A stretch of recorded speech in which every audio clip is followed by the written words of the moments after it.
Hey everyone, I want to talk all about HOCD in this video. It probably looks a little bit different because I shaved my face for the first time since, I don't even know. It's been a long time. It's been a couple of years at least, and I cut myself right here in the middle. So I was surprised. I was like, I'm going to have all these blemishes from having this, for having a beard for so long, but it wasn't as bad as I thought it was going to be. But it does look very strange. But I want to talk all about HOCD today, also known as gay OCD. I want to talk about Elliot. When Elliot first came in, he's done videos on the channel, and Elliot was in a really, really bad way, and now he's recovered. And it all comes down to losing the things you want to have in your life, aka attraction in a heterosexual way. If you're a guy, you want to be attracted to girls. If you're a girl, you want to be attracted to guys. So it takes that away with you, intertwines it very well with our OCD, because if you have really strong beliefs about relationships being the most important thing in your life, what better way besides the ROCD, but HOCD to come in there and kind of just twist things up a little bit and then really make you doubt everything. Before I go any further, please subscribe, hit that like button down below. Let me know what you think about this topic. A lot of people suffer with this in silence, because I always say a lot of the panic disorders and GAD, sensory motors, body dysmorphias, there's not a shame or embarrassment component. There can be, but because of the morals. But a lot of people, depending on where they live and their societal structure and their cultural beliefs, people coming from the Middle East, people coming from highly religious areas, maybe they have family members who are really religious, but they're not really that religious.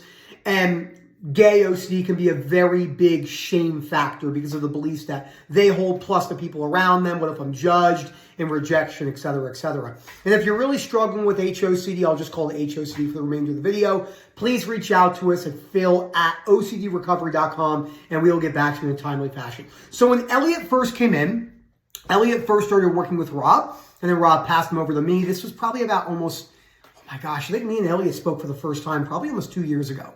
And when Elliot came in, he was in a really bad way. He was extremely compulsive. He asked me the same questions over and over and over again, like I've done to Rob, and Momin's done to Rob, and Rob probably did to himself because he had no one to go to. So it was probably a lot of self-reassurance. And, you know, a lot of the questions, if I remember correctly, in the early days for Elliot were, how do I know if should I be looking at a guy this much? Should I not be looking? Elliot had a really hard time with that line in the sand, as we always do, where I had to teach him that there's no correct answer to what you're looking for. I can't give you a blueprint with, oh, you're supposed to look at guys in the eyes 22 and a half minutes a day. He just had to become very comfortable with the fears popping up in any which way. And I'll pull the book out when I actually break down the full belief system. So what are the compulsions going to look like when it comes to HOCD? So obviously checking feelings. A lot of it is automatic. I'm not going to cover that in this video because I've done many videos on this, but just know that rumination is primarily misunderstood by most in the OCD community. If you're petrified of being gay, because you're afraid you're going to lose who you are and the judgment, I'm going to use a guy example. If you're a guy that wants to be with girls, when you look at guys, there's a good chance you're not going to have any anxiety.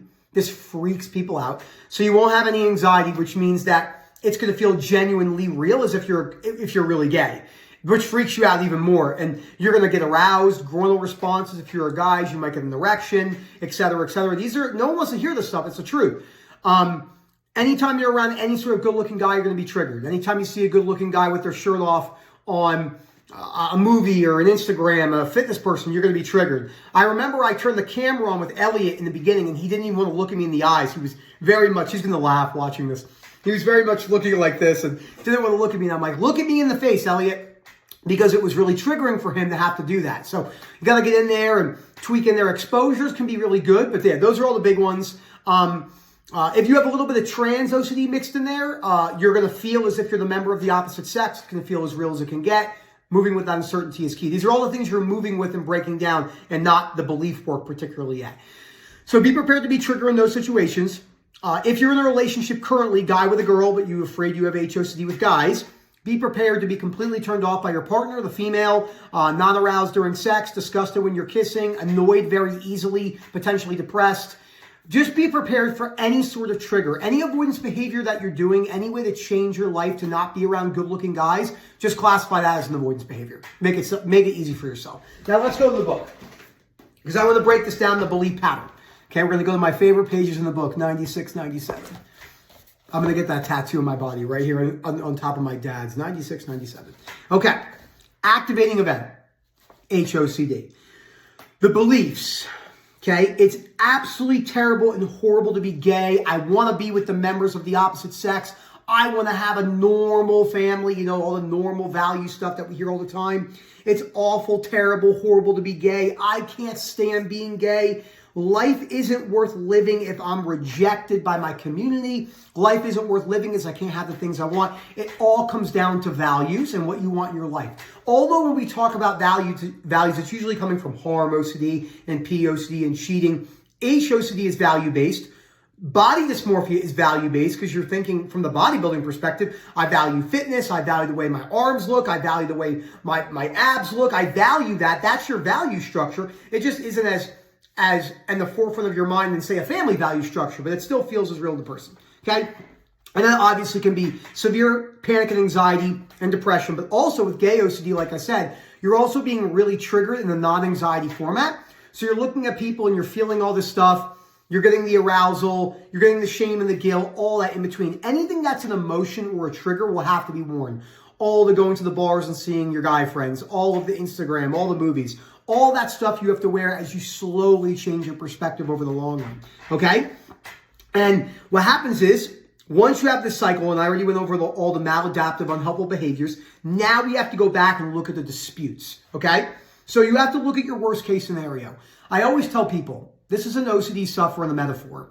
You are sitting in a room, the room is completely empty, and you're sitting on a chair and all white walls. And there's a door in front of you, and there's a sign on that door, right? And my door is right here. And that sign says, "Hi, Nick. In order for this door to open," which is internal freedom, "you must accept your worst case scenario. You don't have to bolt it down like a monk, but you have to become more comfortable by decreasing the catastrophic thinking, the black and whites." So that door for an HOCD sufferer is, worst case scenario is, being gay, not having the life that you believe you deserve or want, and potentially rejection from society, right? Again, you have someone that comes in from the Middle East, Qatar, Saudi Arabia, Pakistan, Iraq, all those places where religion is much more built into the culture. Rome, Italy, Catholicism, many places of Christianity and Jewish faith and Muslim faith in America. Very, very, very difficult for them to get over that because they're afraid of all the potential verbal violence, physical violence, and all that stuff. So where is this belief getting me? Well, it's getting you on this video right now. I always like to joke with that when I say to people, it's getting you on the calls. Okay? Where is the evidence to support that my belief is true? Well, if your belief is that being gay is absolutely horrible, that means that every single person who's gay, Moment for an example, would be depressed and hate their life. Okay? I used a really good example in one of the webinars recently. Let's say that I was forced to be gay with Moment. This is a really ridiculous thing to say to some people, but I think it's really important to cover. Let's say, as a straight male, I have a good idea I'm straight, but there's no way to know for sure. And let's say I was forced to be in a relationship with Moment. Okay, so me and Moment had to have intimate moments. We had to kiss. We had to do all these things that I particularly really dislike a lot. And who knows, I would even be able to get aroused for that stuff. We have no idea. But that doesn't mean that me and Moment wouldn't be able to share good moments. Now, that's easy to say in theory, but the fact I'm saying it so clearly, I'm not saying I would not struggle severely with that, because I would. But I don't think it would be catastrophizing, right? Because if you look at the things that people are afraid of when it comes to a relationship where they believe they're gay, the things that scare them the most is the false attraction and the romantic aspect of it, okay? Because let's say you had gay OCD, but they were like, look, you're never going to be with a girl again. Remember, guy with gay OCD, but you're going to be with Moment or me in a male relationship, and we're just going to like sit around and talk all day and cuddle. I mean, it's like, sure, it's really uncomfortable, but like anything in life, you might even get used to it. Like no one really knows. So, and this is such a great video because so many people are petrified of that, but it's not as black and white as you think. If you're really stuck with this, you listening to what I just said, you're going to think I'm completely nuts. So is it really awful? No, it's not the worst thing ever. Going back to the example with Moment, we'll get some good jokes in. We could cook dinner from each other, from time to time. I'm sure we'd have a lot of great moments. Truly, I couldn't imagine how me and Moment would not have over a 50-year marriage if I was forced to marry Moment, how we wouldn't have good moments. I just don't see how that wouldn't be possible. So can I really not stand it? Well, that's not true because gay people stand it all the time, okay? And there's a lot of people out there that are bi and all the other terms we have nowadays. Does it make me a total bad person? No, because if you have a gay person and a really strong conservative community thinks they're crazy, but then a really strong open liberal community thinks they're amazing, the person is still the same. These people are still humans. The only thing different is their beliefs. That's the only thing that makes a very conservative, straight and narrow person call someone gay, weird, or evil is because of their belief system, because that person is a human, just like the liberal human. And the liberal human is all about, expressing who you are and values, and they're welcoming you to the community. So, and I work with all sorts of different people. I work with trans people, gay people, bi people, straight. They're all people. I try to explain it to them. And, even though they can feel comfortable around me because I don't hold any judgments, I try to warn them, you don't think that the whole world's going to accept you. There's many things about me the world doesn't accept. Just the way it is. Okay? Now, here's your flexible new philosophies. Okay? I want to do well. I don't have to I just read this on autopilot. I want to be straight. I want to be with a woman. Remember, male example. But if I was to somehow be gay, I could potentially get used to that, and it wouldn't be the end of the world. Okay? It may be bad or unfortunate to not be a heterosexual, but it's not 100% awful, as other people are gay, and it's not distressing to them all the time. Could be sometimes, but not all the time. Okay? I don't like it, but I can stand it. There are gay people that can stand it. I still enjoy many things. Like I said, me and Moment get together. If I really think about it, the intimate moments would be the hardest, right? The kissing and the sexual encounters and the cuddling. Like, that would be obviously the most distressing from a male to someone who believes they're heterosexual. But at the end of the world, if that was like 0.04% of my whole time with Moment, or 1% of the 100% of all the times we spend together, it's not the end of the world, okay?